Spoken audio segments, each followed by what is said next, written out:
Hi, boys and girls. Today's special story is called Ruthie and the Not So Teeny Tiny Lie by Laura Rankin. It's a tender story, and you'll love it as much as I do. Here's Ruthie, and she's holding something behind her back. What do you think that is in the grass? Okay, let's find out. Here she is skipping. She's having a good day.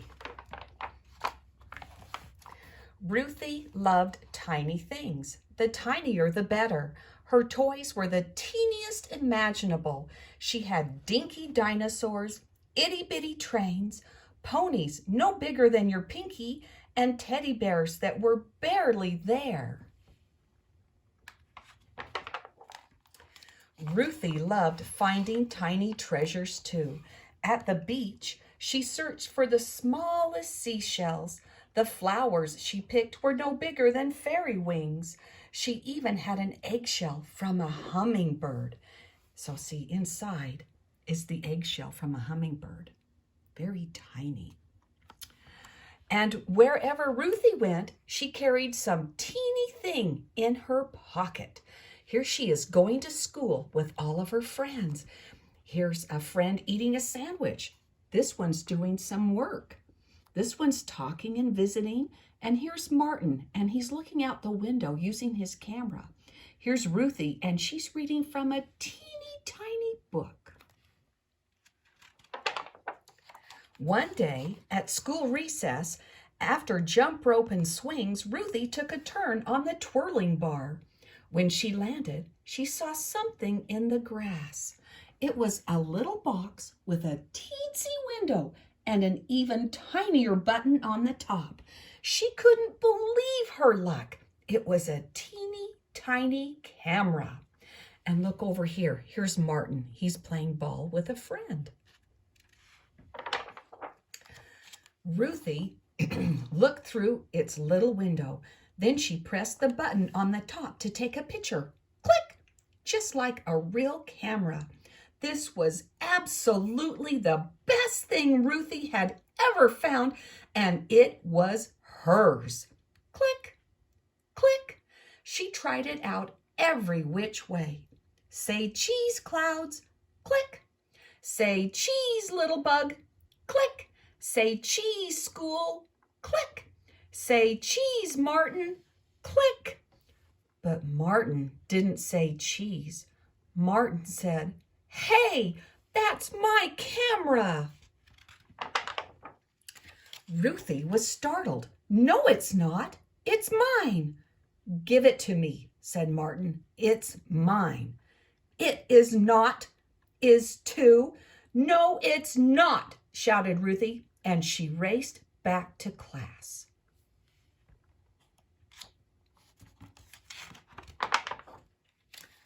"What's going on?" asked Mrs. Olson. "Ruthie's got my camera," cried Martin. "I got it for my birthday and I dropped it on the playground."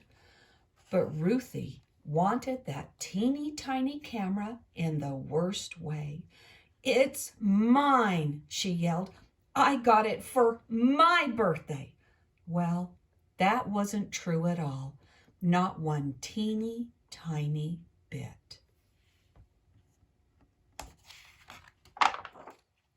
Mrs. Olson looked at Martin. She looked at Ruthie. "Goodness, this is a problem," she said. "The camera can't belong to both of you. I'll keep it safe in my desk drawer for now. Let's talk about it again tomorrow." Ruthie's stomach flip-flopped all the rest of the day. She couldn't remember the answer to 2 + 2.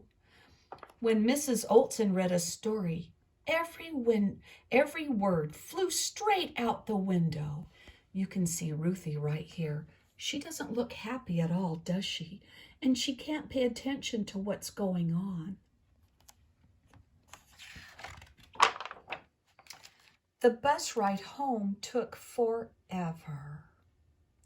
"Hi, Ruthie," said Mama. "How was school?" "Okay," mumbled Ruthie. Mom could tell something is wrong. Dinner was macaroni and cheese, Ruthie's favorite, but she couldn't eat, not one little bite. "Aren't you feeling well?" asked Papa. "I'm not hungry," she said. At bedtime, Ruthie was close to tears. Can you see her right there?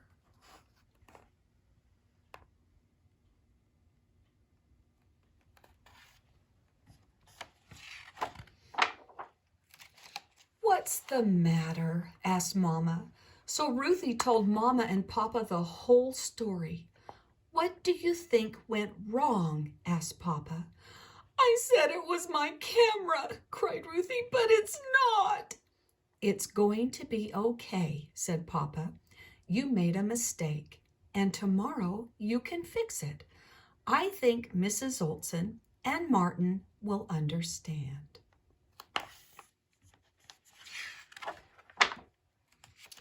But the next morning, Ruthie could barely eat. Maybe Mrs. Olson wouldn't understand. Maybe Ruthie would have to sit in the timeout corner. Maybe Martin would never talk to her again. Maybe no one would ever talk to her again. Not one teeny weeny word. The school bell was about to ring. Ruthie took a deep breath and began to walk the long walk to the front of the room. Mrs. Olson's desk seemed very far away. There she is. She knows what she's got to do. Tell the truth.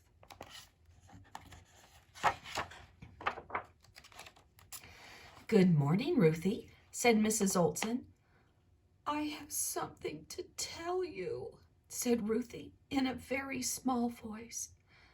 "The camera isn't mine. I didn't get it for my birthday. I found it on the playground."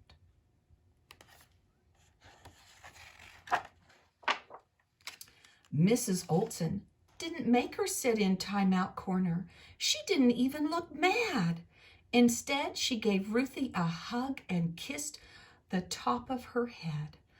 "Thank you for telling the truth," said Mrs. Olson. "That took a lot of courage." "I'm very sorry, Martin," said Ruthie. "It's okay," said Martin.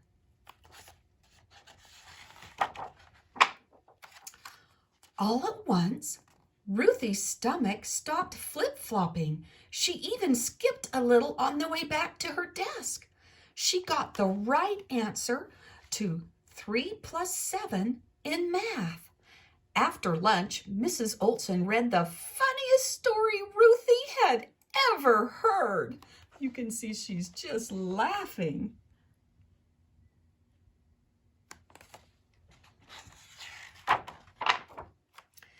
And on the short bus ride home, Ruthie realized she didn't miss the teeny tiny camera, not one teeny tiny bit.